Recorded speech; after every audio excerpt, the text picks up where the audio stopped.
Como ser luz e auxílio na vida das pessoas sem que a gente se perca no processo. Essa foi uma jornada que eu vivi ao longo da minha vida, de perceber em pessoas muito especiais um poder e uma potência que eu achava que elas mesmas não viam.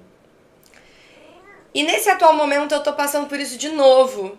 E inclusive fiz uma constelação familiar sobre isso, em que eu tava olhando pro meu pai, não vou ocultar que não, tava olhando pro meu pai, que é uma pessoa que eu amo de paixão, é uma pessoa que eu admiro, é uma pessoa que me deu uma base muito especial na minha infância, na minha adolescência, me fazia me sentir me sentir vista.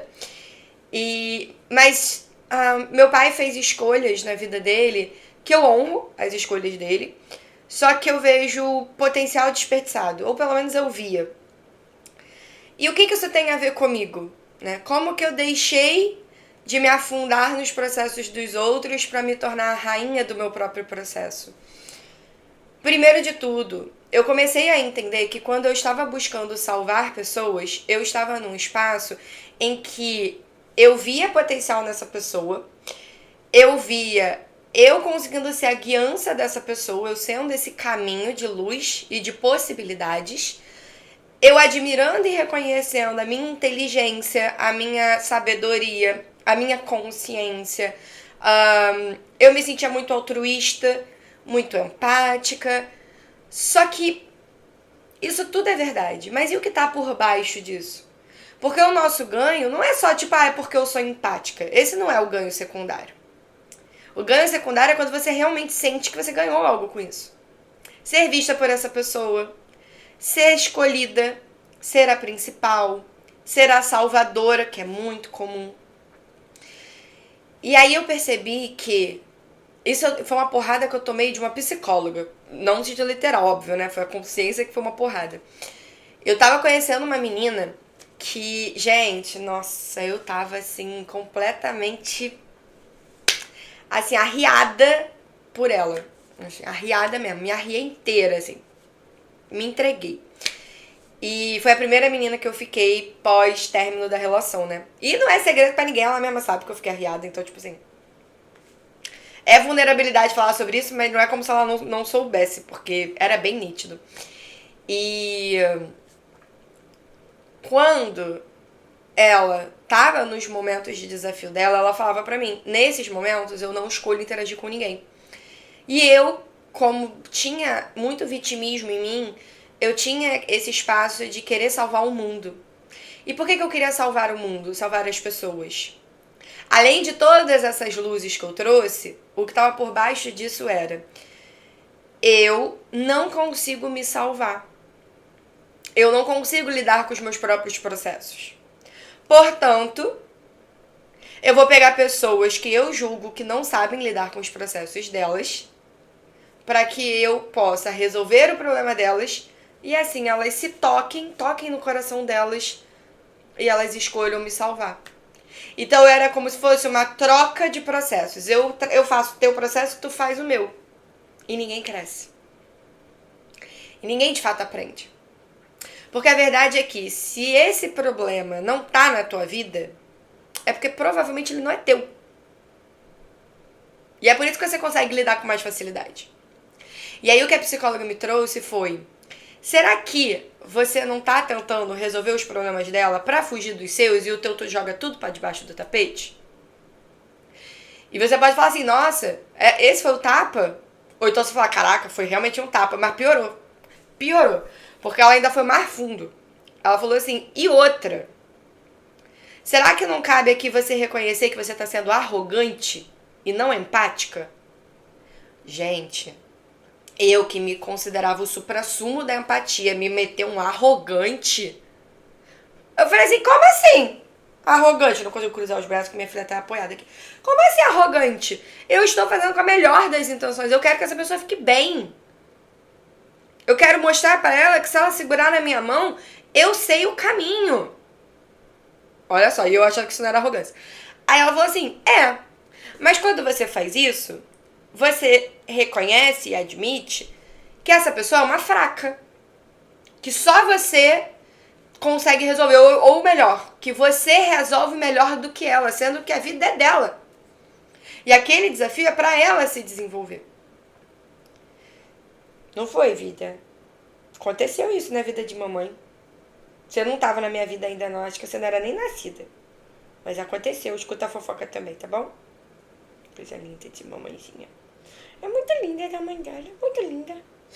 Então assim, será que não caberia aqui você reconhecer que você tá olhando pra ela, colocando ela como fraca?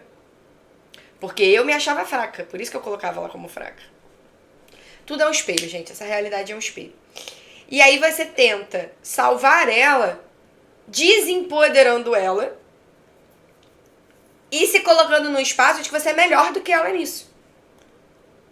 E aí aqui, aí foi um tapão, tá, gente? Um tapão, mas foi um tapão necessário. E aqui eu estendo ainda mais dentro do que tudo que eu já percebi desde essa conversa que foi em 2019. Desde essa conversa. Que ela me trouxe isso. Outra coisa que eu percebi é que o que tá por baixo disso é uma coisa bem maldosa que pessoas vitimistas fazem. E a gente não fala das maldades das pessoas vitimistas, mas eu tô aqui pra expor a gente. Entendeu? Porque hoje eu não sou mais vitimista, mas eu estive nesse lugar. E agora que eu saí, eu tenho coragem de olhar pro que eu fazia, porque eu nem percebia que eu tinha esses ganhos, tá? Não é uma maldade intencional. É meio que um instinto de sobrevivência. Mas não deixa de ser... Maldade que eu digo é que tem uma má intenção por trás. É nesse sentido de maldade, tá? Tinha um espaço, quando eu queria conhecer pessoas problemáticas, ou seja, eu acabava me afundando nos processos dessas pessoas porque elas estavam com problemas e estavam tendo comportamentos problemáticos, a minha busca era: vou me aproximar dessa pessoa. Emocionalmente me gerava uma montanha-russa de sentimentos que eu, principalmente por ser mais jovem, adorava. Então, nossa, bad boys, pessoas com problema com pai e mãe. Gente, eu não podia ver um probleminha que eu me enfiava de cabeça. De cabeça. Mas por quê? Porque eu não vivia os meus próprios processos. Aí eu ia lá viver o dos outros. E o meu ficava lá, ó, jogando pro tapete. Levei 9 anos pra terminar uma relação, que durou 10. Eu casei não querendo casar, porque eu já não tava tão feliz. E fiquei 9 anos pra tomar uma decisão. É esse o nível de protelar o processo. Enfim. E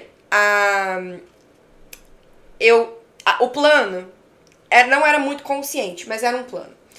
Eu ia me aproximar dessa pessoa. Eu ia salvar essa pessoa. Aí eu faria o que ninguém nunca fez por ela. Afinal, ela tá na merda, ela tá no problema. Então, teoricamente, ninguém nunca fez por ela. Talvez porque ela nunca tenha permitido. Não tenha confiado em alguém. E aí, melhor ainda, porque aí é mais ponto pra minha lista. Se eu conseguir salvar essa pessoa, então eu superei todas as outras coisas que as outras pessoas não conseguiram superar. Pontos para mim. E aí depois essa pessoa, ela olharia pra mim e falaria assim: como eu vou viver sem a Juliana?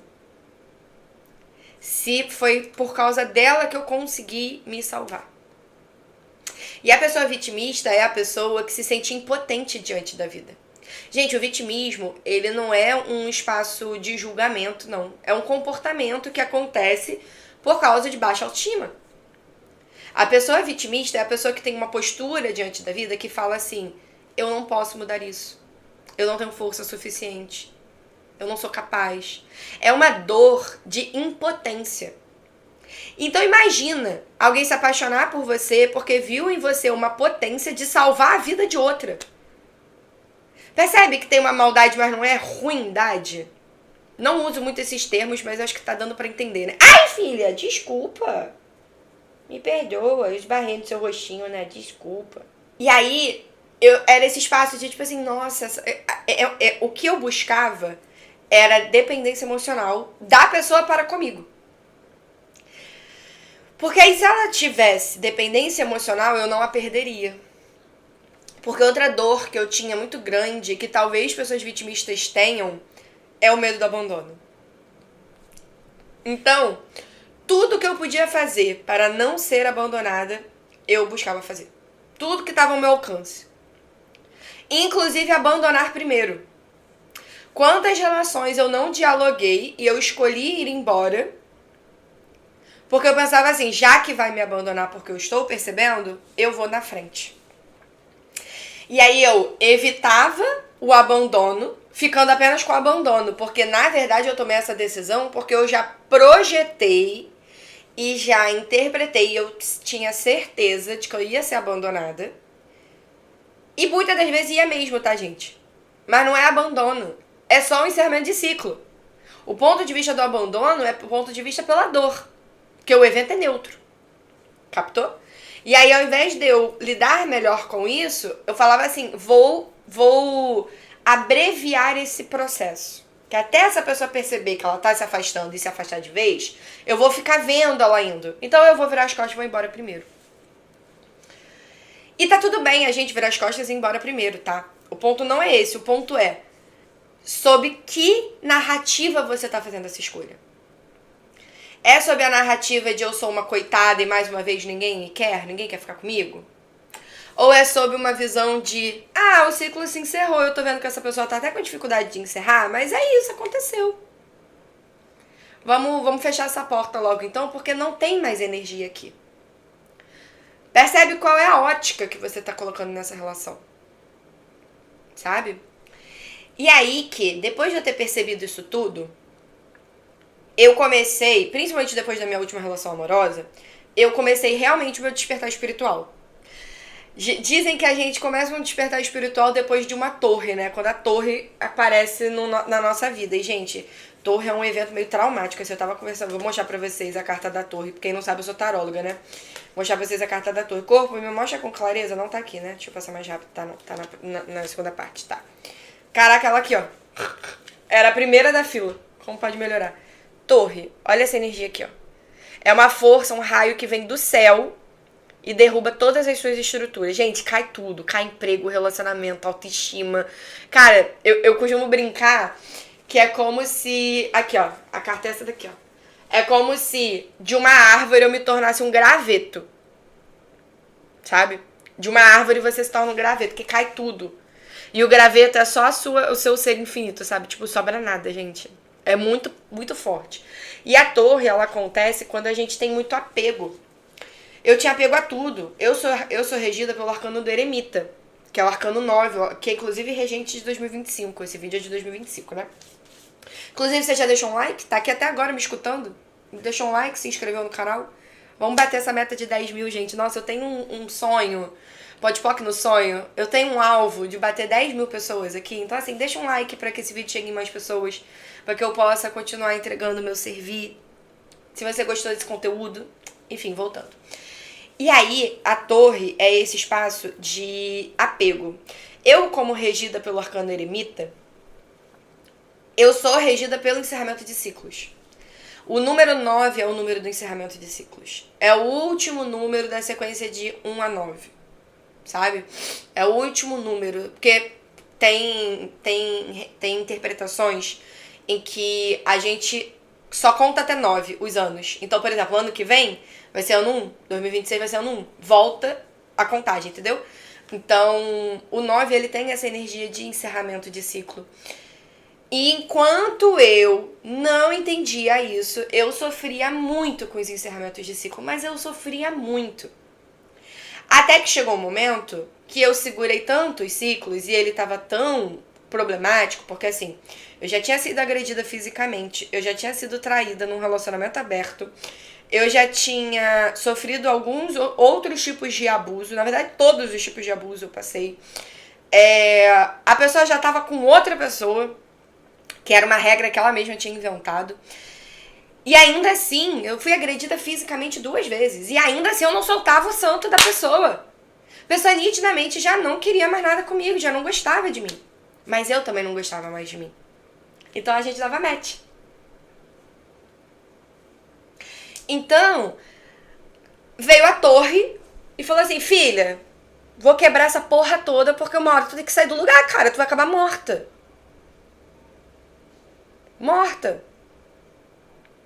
E eu senti, gente, eu saí do lugar porque eu senti que eu ia morrer mesmo. Eu tô sendo literal. O que ia acontecer? Não estou dizendo aqui o que ia acontecer porque eu não faço a menor ideia. E o que me vem é que essa pessoa nunca nem ia ser pega pelo crime que ela ia cometer, porque ia ser dentro de um espaço que não tem previsão legal. Sabe quando, sei lá, você faz macumba pra uma pessoa... Macumba, né? Tipo, você faz um trabalho energético... Pode pôr na macumba, porque eu acho que é um termo preconceituoso. Quando você faz um trabalho energético pra matar alguém, pra fazer muito mal, como é que tu processa isso? Qual é a lead? Qual é a prova? Ah, eu acredito que ela fez um trabalho porque eu sinto. Pro direito isso não tem nenhuma relevância. Então era capaz dessa pessoa nem nunca ser pega. Enfim, mas isso é só uma sensação. Não tô acusando nada, não tem como saber. Não é uma acusação, é uma percepção que eu tive. Tanto é que eu nunca acusei essa pessoa de nada. Mas aconteceu isso. E foi essa sensação que às vezes pode até não ser literal também.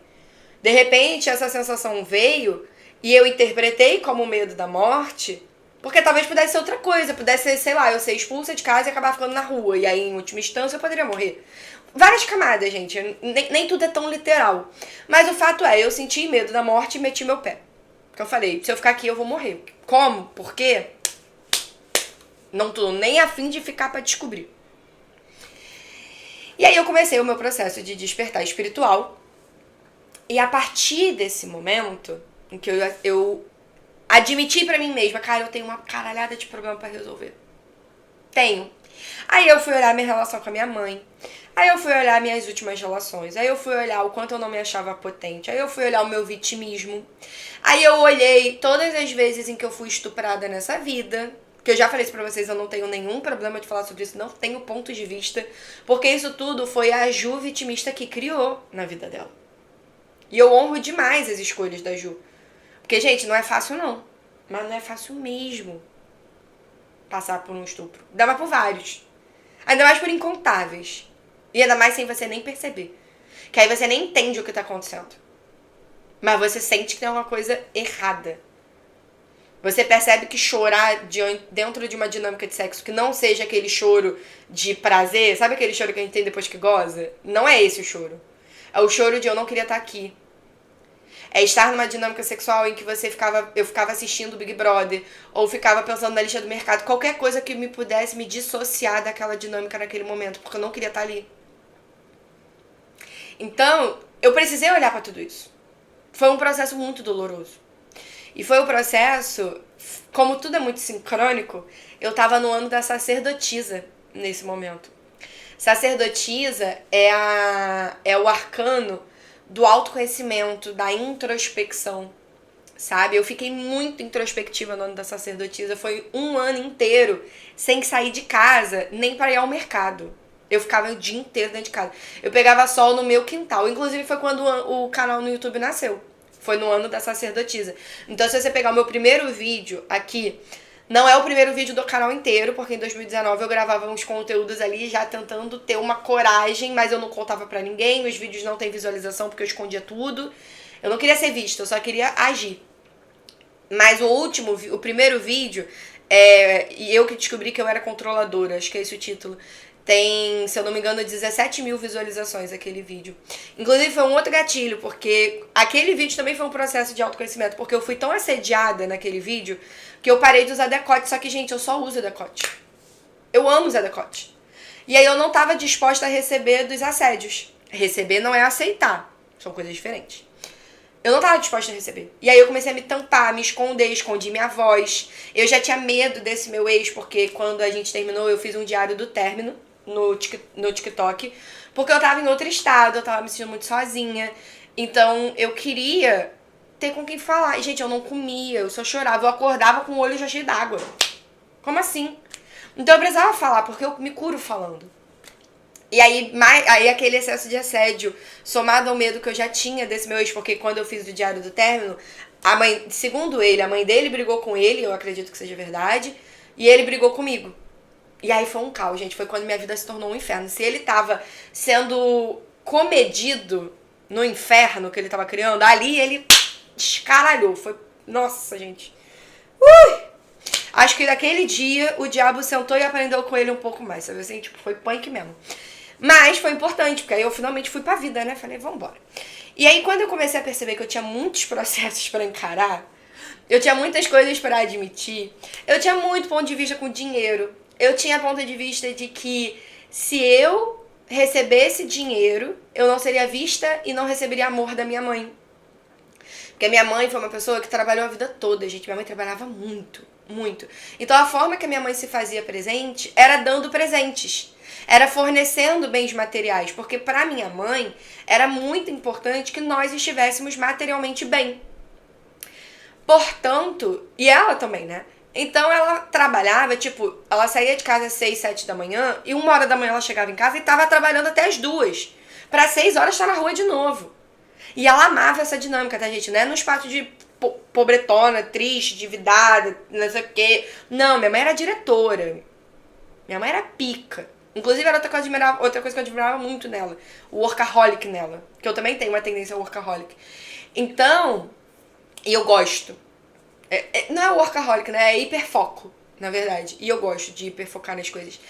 Então, assim, sabe? Eu cresci percebendo que a presença da minha mãe eu não teria, o carinho da minha mãe eu não teria, porque minha mãe além de não ter isso pra dar, minha mãe não tinha tempo pra perceber isso. Não tinha tempo, não tinha escolha, não tinha disposição, não tinha nada. Então ela não tinha. E essa foi a mãe que eu escolhi pra mim. Quando eu olho meu mapa astrológico, eu percebo que essa foi a mãe que eu escolhi pra mim, tá no meu mapa de nascimento. Que ela seria assim. E ela foi brilhantemente a melhor mãe pra mim. E é o que eu sempre falo pra ela, a senhora é a mãe certa pra mim. E ela não entende muito, porque a nossa relação foi muito desafiadora mesmo. Então ela não entende muito quando eu falo isso, que é uma fala de constelação familiar, né? Mas ela é a mãe certa pra mim. E ela fez o trabalho dela de uma maneira brilhante. Brilhante. E aí, eu percebi que se eu me entrego os recursos, minha mãe não aparece nunca mais. Porque ela só aparecia, mesmo que sendo subjugada, porque minha mãe, porra, uma mulher de 20 caralhada anos, saiu de casa com 17. Ainda me pede ajuda porque, sei lá, pinto, pio. Foda, né? Eu entendo ela também. Foda. Mas eu só tava buscando o amor dela. Temos pouco tempo porque meu celular apontou, memória cheia, entendeu? E agora eu vou ter que editar esse vídeo, vai ser um caos, mas vambora, vai dar tudo certo. Já deixou seu like? Já se inscreveu no canal pra eu poder trocar esse telefone pra um celular com mais memória? Porque esse telefone só tem 64 GB e eu não consigo ser criador de conteúdo com esse celular. Tem, inclusive, link aqui pra você ser membro, se você escolher apoiar esse canal, eu vou ficar muito feliz e grata. E é um valor super simbólico. E, bom, então assim, perdi já o fio da meada, então vamos para os ajustes finais desse vídeo para que eu acompanhe a memória do meu celular. Então, basicamente, meus amores, eu comecei a perceber que eu tinha muitos processos para lidar. Eu tive que reconhecer que a minha realidade é criada por mim para que aí eu pudesse assumir o meu poder e mudar as coisas. E se hoje eu conheço uma pessoa em que eu percebo que ela tem questões dela, e hoje eu consigo me colocar num espaço de ajuda e contribuição, sem entrar no espaço de eu preciso salvar essa pessoa ou me distrair do meu processo, é porque eu reconheci a importância de viver o processo. E hoje, por mais desconfortável que seja, eu não me vejo abrindo mão de viver os meus processos. Porque o ganho que a gente tem quando a gente ultrapassa uma fase é inenarrável. Então, que esse vídeo te inspire a voltar sempre pra si. Todas as vezes que você se perceber se preocupando demais com o problema dos outros, se preocupando demais com a vida dos outros, perceba pra onde da sua vida você não está olhando. Porque tem coisa pra você olhar que você desviou o olhar. E às vezes a gente desvia pra descansar mesmo. Só não se esqueça de voltar. Porque no fim das contas, você é a entidade dominante da sua vida. E antes da gente salvar qualquer outra pessoa que a gente não salva, a gente se salva primeiro. Que também não se salva, porque ninguém tá se afogando. O se salvar nada mais é do que acessar a consciência.